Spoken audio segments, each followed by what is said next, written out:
great. Yeah, it's great to be here. Michael asked if I could help moderate a discussion sort of about the field that we're in to talk about today. There are all sorts of disciplines of science, of medicine, and here we are with a very rapidly growing and exciting discipline with mind training and mindfulness and meditation and the benefits for health and for well-being. What are the best practices that emerge? What are the ways that we can have this field be as powerful and as contributory to human well-being as we can imagine it to be? My day job is more on the molecular side, working on molecular tools for brain technology, as Michael alluded to. But it's been sort of interesting to be part of many fields of neuroscience and kind of see how they grow up in different ways. I think all throughout science, we're concerned with rigor and how to do the best science possible, how to, especially when it comes to the clinic, to make sure that we are having the greatest benefit to humanity that we can. But I think we've all heard of problems in certain parts of medicine. The replication crisis that has been an issue maybe throughout all of medicine with the issues of statistics and being able to show that a result is generally true or deserving of scalable application. Issues in fields where disciplines collide and maybe the language that is required to communicate across boundaries can be difficult and sometimes hamper innovation. And so, it seems like here we are at a sort of unique moment where between the connections between the mind and the body, the practices of mindfulness, meditation, mind training offer huge opportunities for well-being. If we can sort of guide our field in a way that it maximizes the power in the positive sense, there's a really wonderful possibility here in the future of not just the science of the brain, but in medicine and well-being. So maybe we could start just by going around our panel and maybe introducing a little bit of how each of us thinks about the best practices in our area of mind training, meditation, mindfulness, and all the wonderful extensions thereof that we're working on, and maybe just we'll go around a few minutes each to kick it off. Do you want to start with this? I sat next to you, so I guess I have to go next. Thank you for that lovely introduction. And what a luxury to have some time to really discuss the core issues in our field. And as Michael said, at a time when our world is on fire, our world is at war, and we know that at an individual level, the human being is altruistic, wants to feel safe and loved, wants you to feel safe and loved, except when they feel too threatened. So this threat, animal, we have this kind of, I like to think of our bodies as this companion animal that we have. We have this inherited nervous system, and it has transmitted or epigenetic trauma or historical trauma. So we're just so good at threat and stress and othering. We've really got that down.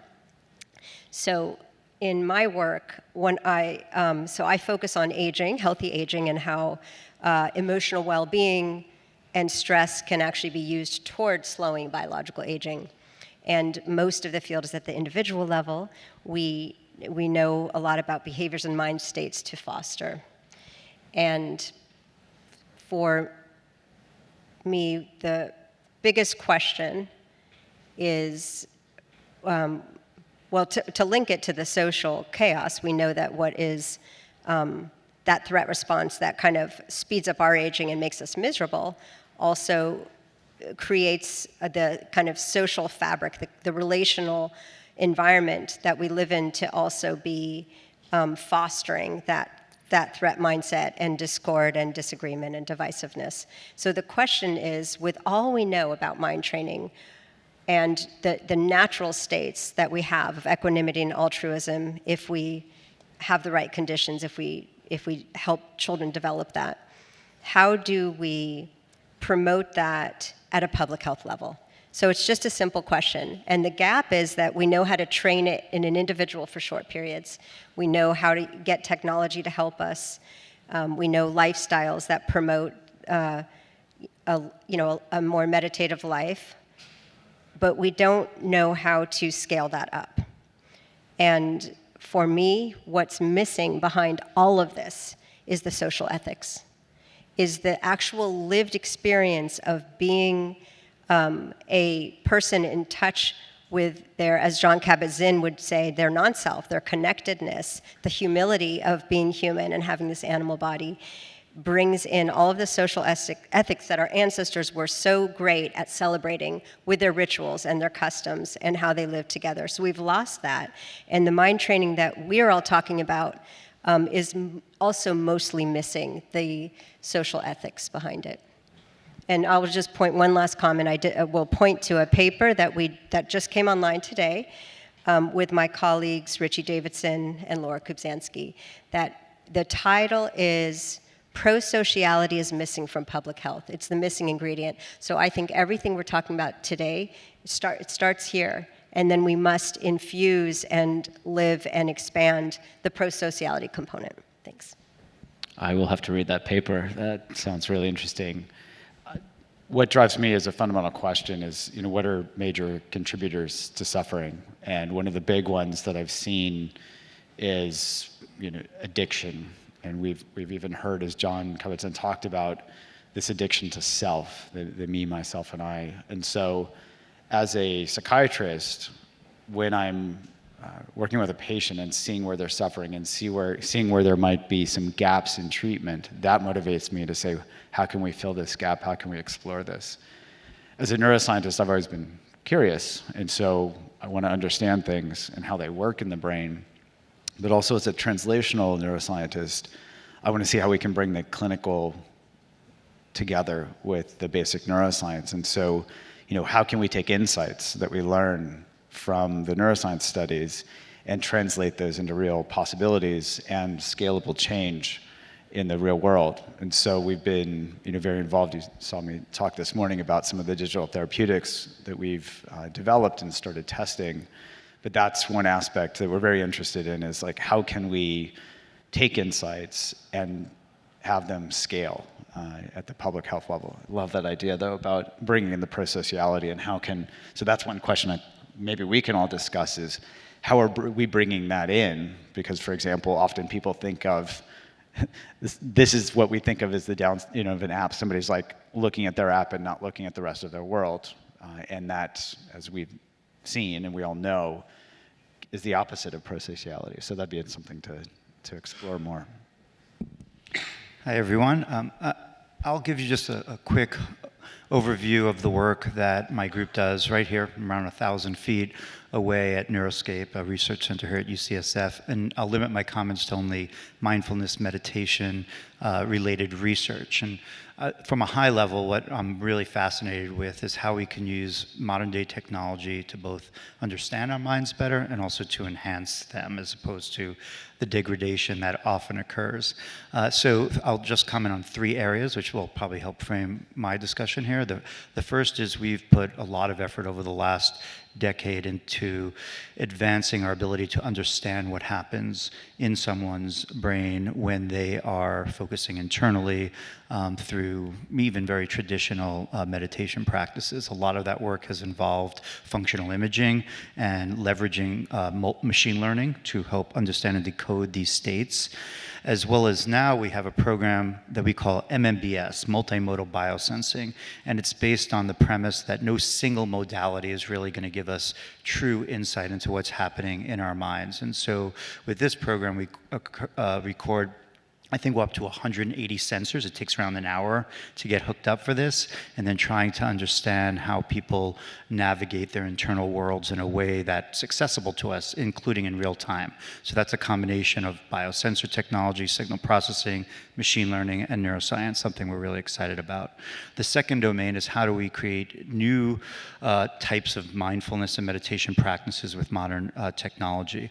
And for that, that's been around a decade too, and my main partner in that has been a gentleman named Jack Kornfield. Some of you are probably familiar with him, and through a tool we created called MetaTrain, that Elissa and I actually collaborated on. We have 2 publications showing that this actually very traditional meditation practice that sort of I would say delivered in a closed loop fashion. I'm going to speak tomorrow, so I'll dive into that more, can improve attention in children, including children with adverse life events and attention deficits, young adults, and now seniors, and not just helping their attention, but their stress responsivity and actually lengthening their telomeres in a paper that will be coming out soon. And then the last domain is how do we take all of these amazing tools that us and others are developing to help make meditation accessible and scalable, which is critical in the world that we're living in, and how do they interface with other tools, specifically non-invasive brain stimulation. We just got an NIH grant to combine MetaTrain with transcranial alternating current stimulation, and then also how they might be coupled with another really exciting tool of psychedelics. So we have several studies looking at the interface of psilocybin, different sensory environments, including meditation practice.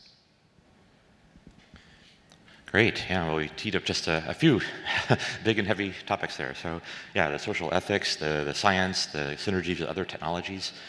I guess maybe it'd be fun to just open up discussion to like what is a big need that you see currently in these struggles, and is there something that we can do about it now? You know, where's the cutting edge of the efforts that we're doing, and where are we headed, I guess? And I guess we can jump in and just sort of have an organic discussion if anyone wants to start. So I'll just bring up something that I was speaking with somebody at the break about, this question that's really interesting, which is, you know, when do you start trying to scale something? When you, like, what level of efficacy is good enough to start scaling something? And one of the questions that came up was, well, what's the gold standard out there? You know, and so I'm thinking of like addiction treatment, where cognitive behavioral therapy, even though it's not a gold standard, is not, unfortunately, it's not very good. You know, if you look at smoking cessation, it's like 5% at a year. So it's like, well, we could beat that 5%, but do you scale at 6%? You know, and so I think question I'd love to hear us explore is like, what level of efficacy, you know, like where do we, and there's no, I don't think there's a right or wrong answer here. It's like, well, you could get 6 or 10% and you could start scaling from there, or you could wait until you get 20% and then start scaling from there. So what are the pros and cons to say, let's scale now versus let's nail it and then scale? And maybe there's even a third path as well. Curious. Yeah, I'll just say a couple words about scale. It's a very sensitive issue to me right now in my own work. I'll talk about this more tomorrow, but I just spent 15 years going from an idea all the way to an FDA-approved product to help children suffering from ADHD with a video game. So quite different than the current standard of treatment, which is a stimulant.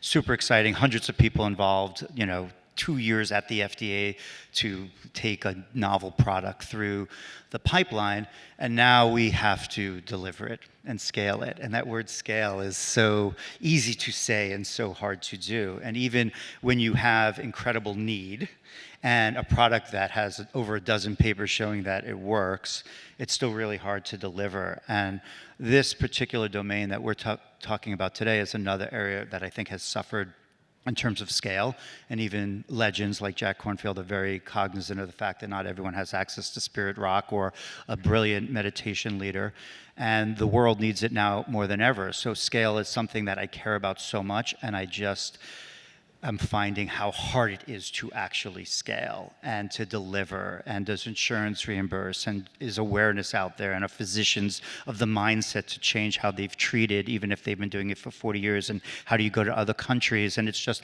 an unlimited number of challenges. And I don't say this to be a bummer, but it is, but it is really hard to move things to people in need, even when you have things that work. And I think that is a conversation that we don't have a lot. It's a really tricky interface between regulatory and reimbursement and science and technology and medicine. I mean, it touches on everything, but it is really complicated in how you get things into people's lives. So can you say like more about what are the 1 or 2 biggest things that you've learned? Because you just named about 10 things, but pragmatically, especially for this audience, what would you want other people to know around, like, wow, we tripped over that and now we know and we would do it differently? This is something that is available. You could read this in papers, but many companies have made this mistake, including our own, is that when you are FDA approved as a medical device, there is on average 7 years, and I'm not talking about digital technology, I'm talking about any technology, including things like TMS, anything, 7 years until insurance reimbursement occurs. That is acceptable if you're Johnson & Johnson and you just have, Pfizer, you just have so much money, you take that loss. But if any other company, it's essentially a valley of death, right? So there's a lot of people in need, and some of those people will pay out of pocket for anything because they have the resources. And then there's a tremendous amount of people that do not have enough money. And so as a company like ours, you wind up just giving away your product. Like we were giving away 50% or more.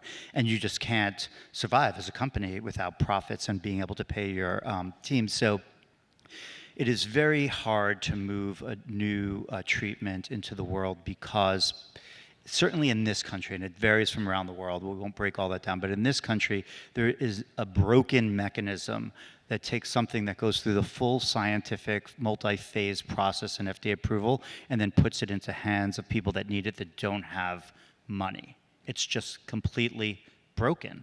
And it's painful to even say it because the need is so great. So the first thing I'd say is that the commercialization model, it's like you can't just inspire insurance companies, you have to force them essentially. And it's that's the first thing. It's very hard to not believe that because people need it and you have it and you did your homework, that you can't get it to them because they just can't afford it. And so that's the first thing that I would say. The other thing, I think there's a very confusing gray line between what we think of as medical and what we think of as wellness. It's like not more applicable to any other conversation than mindfulness and meditation because it crosses those lines and has for thousands of years, as Jack has educated me, between enhancing and elevating ourselves and awakening ourselves versus just stopping the suffering. There's like a, it does both, and it always has been thought of that way. And in our world, our modern world, we draw a very fine line between those domains in terms of, whether it's education or medicine, wellness, and where is it the FDA or the FTC that's regulating you? And so I think a lot of people probably in this room that are interested in advancing these practices beyond, like scaling them, are going to confront this question of which, I just had a discussion with someone that I know is in this room yesterday about their technology and where are you directing it? Are you a wellness product in which you're in a different world of claims and regulation, or are you a medical product? And there's incredible need in both places, and it's a decision that actually has to be made. I guess, Elissa, you brought up the social ethics and social dynamics angle of this, the interpersonal relationships between people and so forth. Do you think about that in relationship to scale as well? And how does this get certain things out into the world? Does it change when you consider the social angle in unpredictable ways, or are there things that we have to anticipate, I guess? Yeah, thanks for asking about that. I do think that to increase public health, we have to go beyond these individual level interventions. We start there, but we need to start thinking of group change, community change, institutional change, and policy change. So just to point to the, reinforce your point about who is the stakeholder and what are the blockades to getting treatments that we know work to people, to public health. So mindfulness-based stress reduction, MBSR, we all just heard John, he's done as well as you possibly could to disseminate it through the world, through the medical system to communities. And it's not reimbursed. And we have so much evidence for it. And so as researchers, we can keep studying it and optimizing it, but who are we handing the baton to? Who are the players that then, tell us exactly what kind of data we need, what are the right pilot trials, not necessarily for FDA approval, but for something like that, it's just for reimbursement. And so that's just an example of how we can do research for literally 30 years on something and yet still not make that step for having it accessible to the masses of people who really need it. So we're doing that with a pregnancy intervention. We're starting with, it's another mindfulness-based intervention that we know it has reduces costs of depression, pregnancy, negative outcomes. Those are very expensive, so the medical care system knows. So we might have some luck in getting adoption and getting reimbursement there. But back to the pro-social, what I feel is missing is that we think of disease and wellness on two ends of the spectrum. And we think that you're either, if you have symptoms, anxiety or depression, you're not well. You and the reality is so many of us live with chronic struggles with mood and anxiety for the rest of our life. And so there's a whole nother independent dimension of wellness. This is called the dual continuum model. So rather than you have symptoms, so you're sick, or you're healthy if you have this lack of symptoms, it's really about how are you doing on what matters most to being a human, which is well-being, quality of life, having relationships that are satisfying, having purpose in your day, in your work. So these are things that we can change and we can improve. And so we're just starting, NIH has just recognized the importance of emotional well-being. We run one of the NIH networks on emotional well-being, and it's an ACE card that we haven't used. So we try to reduce suffering and distress, and that's obviously important, but we can't wait till we do that to focus on emotional well-being. We have to, at the same time, use interventions that increase emotional well-being, and so people can live well, even struggling with a disease, physical disease or a more psychiatric disease. We have an app out there that 60,000 people have used. It's free. It's called the Big Joy Project. Just 5 minutes in the morning increases positive well-being, increases positive affect. At the end of the week, we see these increases in emotional well-being, and it is a way to reduce stress, depression, suffering. But we just don't think of it. We think it's light and fluffy. I mean, it's a whole, it's what people care about the most. Elissa, just to expand on that, how do you feel like in the older population, which is sort of our common expertise, do you feel that this is even exaggerated more? And is it even a harder access point? Or do you see that that is a place where we need to just focus and push through? Yeah, so aging is a great example because you do have more pain and physical comorbidity, period. But there also, and the myth is that, you also have, lower quality of life. But the data shows that older people have more positive emotional social networks. They prune away and don't deal with complex negative relationships, and they actually have more positive affect in their day, in their life. They shape it that way. So there's a wisdom that comes with aging that is more common than not. It's more the mean. So the social isolation is obviously something that is unfortunately countering that increase in emotional well-being. And like loneliness seems to be, expanding in Yes. the older population, not at all helped by COVID and the isolation that we had to do. Mm-hmm. But just even measurement of emotional well-being, we have a few crappy measures we've been using for 50 years. So that whole realm of understanding both what it means socially and doing research on groups and relationships, and I study physiology, dyadic physiology, that is going to help us understand the importance that we can't just be well alone. We're in a system wherever we go. Can I ask a question about that? So this measurement piece, and we've been using, I agree, I don't know what your thoughts are, but we've got a bunch of tools that have been developed a long time ago, often for things that are not based on what we're looking at measuring now. And so, for example, Jay Sanguinetti talks about equanimity. That wasn't a scale that was developed 50 years ago. I doubt people even could pronounce that word much, Exactly. Equanimous, what does that mean? So what do we do as a field to, how do we develop measures? How do we figure out which measures are the most important targets and then to validate? And then how can we get those out to researchers and then ultimately startup companies to say, hey, if you're going to iterate on this, use this as an endpoint? Yes. Yes. We do need to do that. Elizabeth Koch is one of the participants probably tomorrow, and has done something super interesting, which is just start an RFA for saying, look, there's all these ways of experiencing life that they're calling the perceptual box that we're not measuring, and that is getting out of the threat mindset, feeling instead of feeling the common sense of self-isolation, self-criticism, loneliness, breaking out of that and measuring social connectivity, transcendence, relational well-being, all of it. We have physiological measures. We can tap into that too. So that's kind of a whole box that NIH doesn't fund yet, but we need to start manipulating and measuring. Well, and I could see now that there's an availability of biosensors, for example, that are low cost, relative. I mean, I don't know about an hour, but you don't have to hook up 180. But let's say we could start to find the metrics and even do some early stages with all of them and see where we can triangulate and find what's the minimum needed to actually then link those up with these subjective measures. And then we also get beyond this age-old question of like, how good are subjective measures of well-being? Well, that's all we have right now.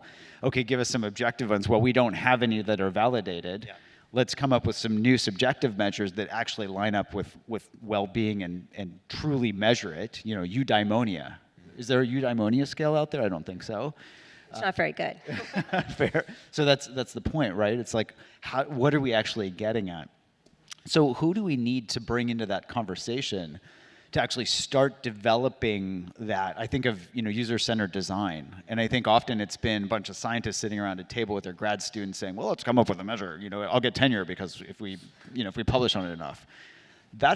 I don't think any of us are interested in. I mean, it's easier to say because we're all tenured, but that's not an interesting conversation as much as like, how can we actually go to the people, to everyone, and especially making sure that we're including everyone in those conversations, and then developing those skills from the ground up, from a user-centered design. I don't know if you've played with that. Yeah, just to comment on the physiologic recordings, and I know there's a lot of people in this audience that is their business, and it's a challenging one.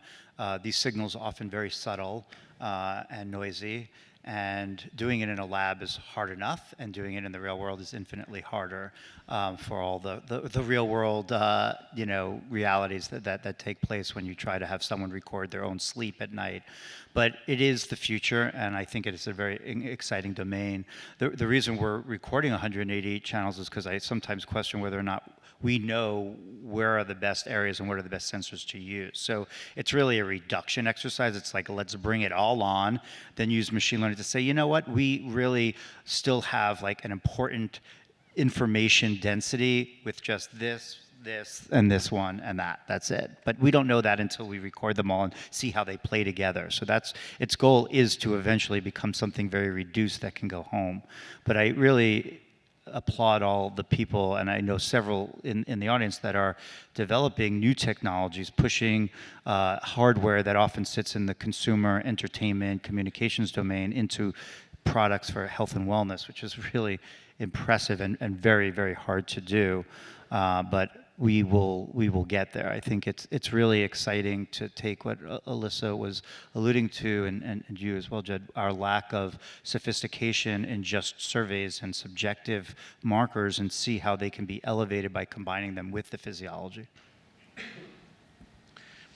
Yeah, so one thing that's sort of been fun is interacting with lots of people throughout the day who are interested in contributing to this field in some way. And I guess for the last 15 minutes, it'd be great to take some of the audience questions which have been coming in. But what advice would you give to a student or somebody just starting out who wants to I guess, contribute in this fantastic arena that y'all are pioneering and that has such promise? We all like to give advice. Yeah. It is an incredibly exciting time to enter this field with the technology. I mean, my life has gotten so much more exciting now that we have, Aura rings on all of our participants and are, monitoring things in real time at home naturalistically. So just the richness, the wealth, we need, machine learning experts and engineers and people that we never used to play in the sandbox with are now like, some of our most important players that we can't find in psychology departments. So just the interdisciplinary nature of all of our work really is incredibly important. It's all about team science. One piece of advice I would give is that there are trends, there are waves of popularity, and you can't follow those. You've got to go. So mindfulness is like, it's terrible, it's overused, it's doesn't mean anything, no one can do it, and then it's going to be here, it's going to stick around, and we're going to drill down and understand all the different dimensions and layers of how to use our mindfulness, our compassion, how to train it better. It's not going to go away, but I would just say that's an example of, I've had social psychologists come to me and say, well, social psychologists look down on mindfulness, and there's, stigma, and so I can't study that, but I want to because it's changed my life. And so you got to go with what you know matters in the real world. Yeah. One piece of advice I would give, I'm thinking back to a medical school professor that I had, he was a surgeon, and surgeons are stereotyped for not talking to their patients, and he would say, "Throw caution to the wind and approach the bedside." So I like that because we've been tremendously humbled by whenever we are not taking a user-centered design approach. And so for grad students or anybody interested in the field, I would say, and there's this joke about research is me-search, but I would say a lot of that is where people are not actually that aware more broadly and introspectively aware, where they're like, oh, this happened to me and now I'm going to go study it, versus like, is this a universal thing? Do I know myself well enough? Am I just excited about this idea because it's about me? Right? So can we take I would say take a user-centered design approach to your own life, and get to know your own experience and see how much that actually generalizes, maybe by having some conversations with folks, a social element, and then bring that to the lab. Yeah, I think my advice sort of riffs off of what you're both saying, and it's super applicable in this field that's so multidisciplinary. But what I always tell young people, if I'm giving an address at like my former university, which I did, is that you should not be chasing things that you think you should be chasing things that you love, because nothing else is truly sustainable. Someone could say, this is where it's going, you should be doing machine learning, right? Everyone's gonna tell you that right now. But if you don't love it and you don't feel like you're good at it and it's not speaking to you, like, don't do it, because there's enough ways that all your skill sets can play a role in this future. And if you don't love it, you will abandon it eventually in some miserable change of life that occurs maybe when you're my age or at some point, and it's going to be really, really hard to do that. So, it's very easy for young people to make like Excel sheets of like, these are the reasons I want to do this, and add them all up and say, this is what I need to do. But if you don't pay attention to your own emotional responses to these things and don't find the thing you love, it will not sustain. So. Yeah, so I guess some people are submitting questions through the QR code, the device that's on the tables. Maybe we could tee up some of these as interesting topics to discuss. I guess one question was about sleep, enhancing sleep. How does sleep facilitate the kinds of technologies or practices that are, that y'all are pioneering and working on? How does one think about sleep, I guess? I think at least I feel like I don't sleep enough, but what else should we do about it's practical? How should we think about it, I guess? I can say really briefly, because we published a study on this a year or two ago around finding what gets in the way of sleep, because I think we all know, getting adequate sleep is healthy. It's part of the pillar of any wellness program. So we already know that. So the question is, what gets in the way? Okay, I know that I need to get a certain number of sleep, but I don't do it. So what gets in the way of that? What are the barriers? And so we've looked at, for example, anxiety. I see this in my clinic all the time. Worry, people start to worry. It's activating. They can't sleep. Then they worry some more. And so we can say, okay, let's target that as a thing that gets in the way of sleep. And I would also say we can look to see, just ask these simple questions like, if I know sleep's good for me, it's not about just telling myself to get more sleep. That's not going to work because we've already tried it. So what's getting in the way of me getting more sleep? And so that could be even an exploration that somebody could do themselves as a kind of a simple pragmatic thing. So that's one thing I would say. I have a baby and a toddler, so I have a very complicated relationship with sleep right now, personally. I'm feeling it actually at this very moment. The only thing I could add to this is that we got 2 interesting NIH grants in the last year with our meditation game called MetaTrain that I described, that we developed with Jack. And one of them was to integrate it with non-invasive brain stimulation to see if we could stimulate the brain at low frequencies and boost the effects that we have shown with the game alone. And then the other is to look at how it contributes to sleep. And so our participants will be recording their sleep physiologically and subjectively, and they will do this. It's actually a very traditional breath-focused, concentrative meditation practice. It's just sort of embedded in a reward and a feedback loop, but it's in many ways, it's meditation as many of you know it. And we were inspired to write this grant because we never studied sleep in any of our previous studies, but a lot of our participants would be like, I don't know if my attention's getting better, but I'm sleeping like a baby. And we'd be like, interesting. And there is a literature on meditation and sleep. And so the interface between the two was of interest to the NIH. It always eludes me what they might be interested in, but this was apparently something they were. And to see if these are older adults, healthy older adults that don't have meditation practices, but to see how this influences and improves their sleep. So I think there is a lot of interest in this area.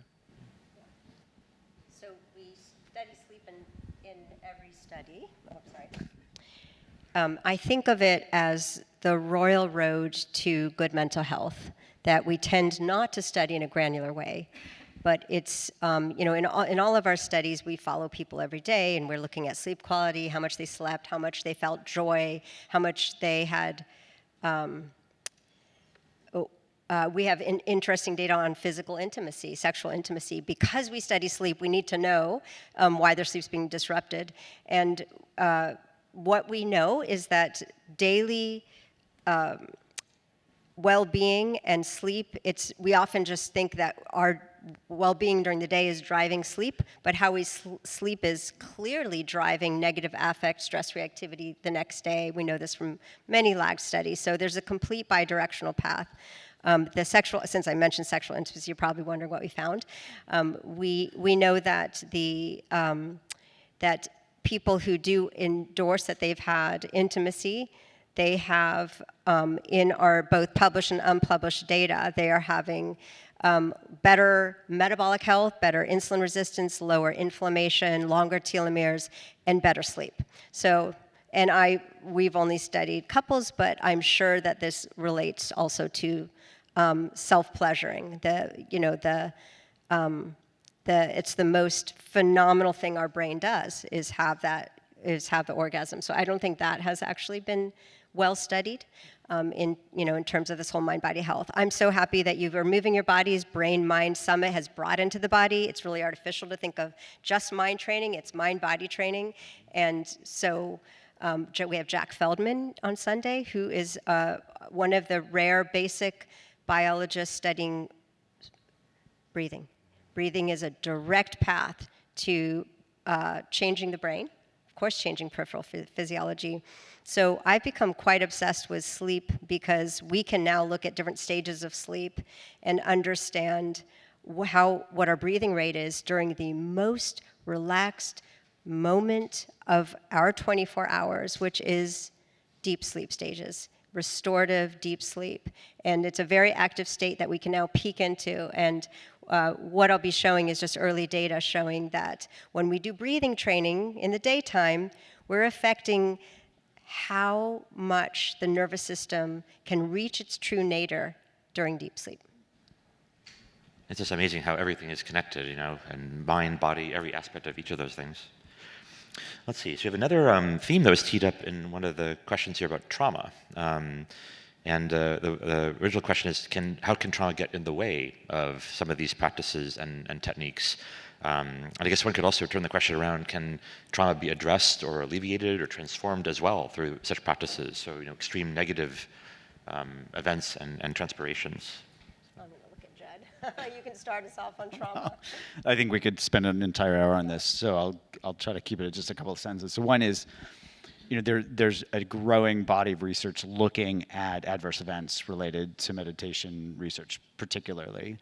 And there's a lot of noise in the system, I think, early on. I think it's starting to settle out. I don't think we have a clear sense exactly of what that is. And also, it begs some really interesting questions around, like, what counts as an adverse event? So, for example, in our studies where we're training people to pay attention to their anxiety, we expect that their anxiety might actually go up at first. And that has to be coded as an adverse event, but it's an expected one. And it might actually be a sign of progress, where somebody's learning to be with their experience. We are terrible with distress tolerance these days.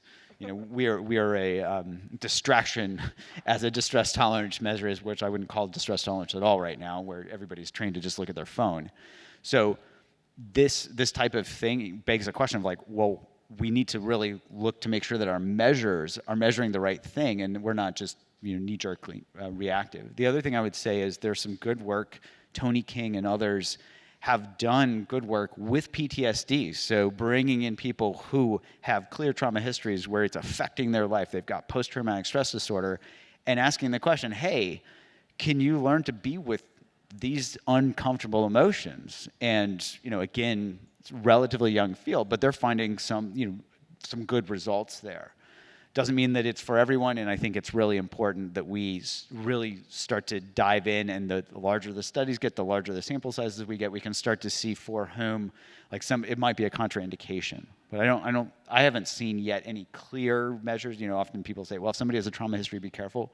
Well, as a clinician, I would say, duh, and support them. And one thing I would say that John Covington did early on with his MBSR training is brilliant. He was thinking of this as a clinical intervention. So they would interview people at baseline, and if somebody had a trauma history or whatnot, they would make sure that they were supported so that they could actually get this training. So this is one thing, again, these social aspects. If somebody's like, oh, I'm just going to use an app, that could be problematic, especially if they're not supported and they don't know, if they get into some territory, which could actually be a sign of progress in many cultures, and they're like, oh, where is myself? And then they get referred to a psychiatrist to go to the emergency room. It could actually go horribly wrong.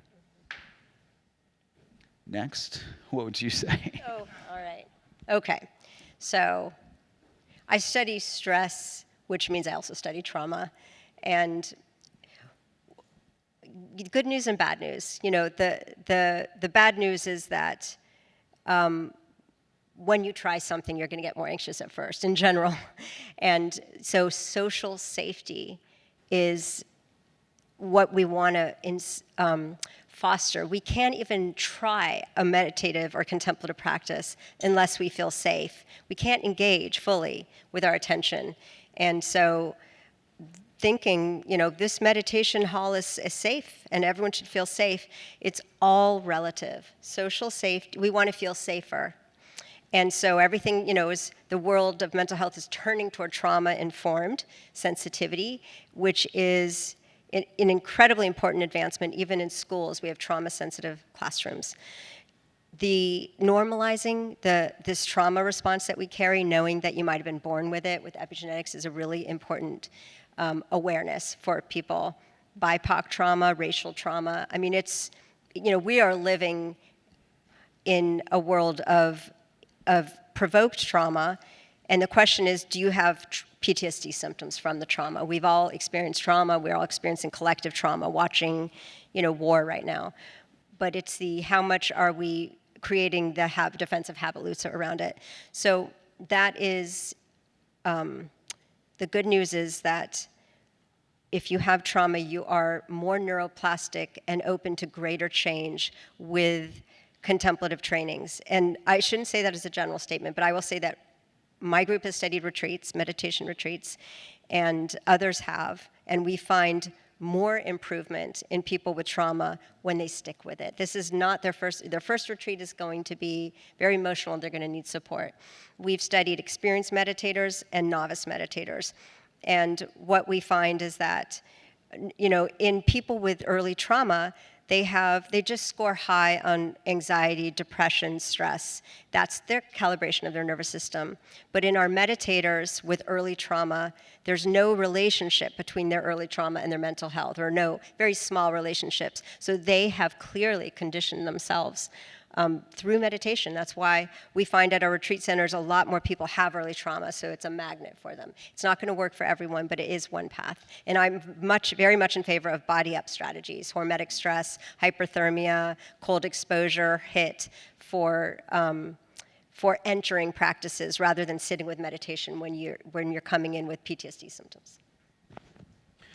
Great. Wow, that's lots to think about. And I guess one theme that's come up over and over again is the synergy between the practice and other kinds of things, like you mentioned cold therapy, and maybe that's a good segue into another question, which I think has already been kind of alluded to, but pharmacology, there are lots of other disciplines that could synergize with mindfulness and mind training and so forth. Pharmacological interventions, can they facilitate? I think you mentioned psilocybin earlier. How does this look? How does one think about pharmacology, both, sort of the old school kind of way of thinking, the newer ways of thinking, the psychedelic ways of thinking, and how that connects with the different practices and techniques that y'all are inventing. All right, I'll start with this one. A good bridge is just a nod to Jenny Mitchell in our group, who is the lead author on a recent Nature Medicine paper came out of using MDMA for severe PTSD treatment. Second phase 3 trial heading to the FDA. Really impressive results in people that were very, very untreatable for decades. So that's just fascinating, and that was uncoupled from meditation and mindfulness. But I think that is the opportunity that most of us in the field that I know see going forward.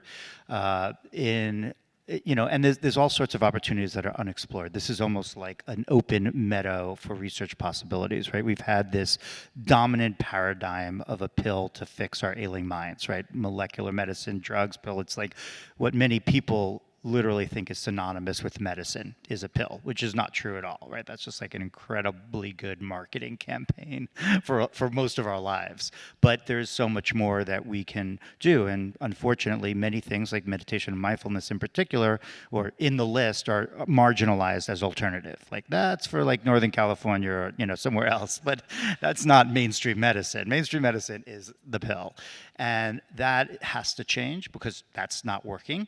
And this is a great opportunity for the intersection of other approaches, turning them to mainstream and looking at how they work together. And there's like almost no research for any of it. So that's really exciting. One particular pharmacological approach that's very fascinating is psychedelics, and that's largely because psychedelics themselves I would describe as experiential medicine, that their effects are through experience. And so how those experiences intersect with other experiences like mindfulness and meditation practices, I could say with confidence that it is explored in the real world, but it has not really been the area of great and deep research. And so there is some, but that's just an incredibly open area for people that are interested in the rigorous approach to understanding the intersection of those two. So lots of good work to be done there. And I'm curious what both of you think. There was a serendipity when we did our first experienced meditator study and published it in 2011. 2 months later, literally in the same journal, Robin Carhart-Harris's first paper came out, and I read it, and I was like, oh my God, this is the same finding. And so I called him immediately and said, "How, is this a coincidence?" He's like, "No, we got to talk." And this "we got to talk" thing, certainly, seen some very interesting conversations with folks like Robin, folks like Roland Griffiths at Hopkins and his group, where there may be this very interesting neuroplastic period after somebody has a psychedelic experience. I'm curious to see, are there rigorous protocols looking at like how do we bring some mind training in that neuroplastic period? This is a conversation we had in 2012. And I've not seen it further. That was over 10 years ago. I'm sure there's some work that's being done, and maybe you all are aware of more, but I have not seen a lot. We are doing that study now. Great. We're prepped to do it. Robin's on our team. We recruited him over from Imperial. He's here at UCSF now, and we're doing a study in older, it sort of combines everything we're talking about. It's in older adults that are lonely, right? A super vulnerable population, and asking what does a pretty substantial dose of psilocybin in naive, lonely older adults do, but more interestingly, what does it do with a meditation practice delivered through our Meditrain approach for weeks after that, as sort of an integration way of taking that experience and making it deep and sticky and transformative. And so we're doing that trial. That is great to hear. Well, I think we're about out of time, so yeah, it's been a real pleasure, Elissa, Judd, Adam, just talking to you today about all the amazing things that y'all are doing. And yeah, the future is obviously full of lots of opportunity, lots of complexity, and yeah, looking forward to seeing how this evolves in the years to come. So thank you.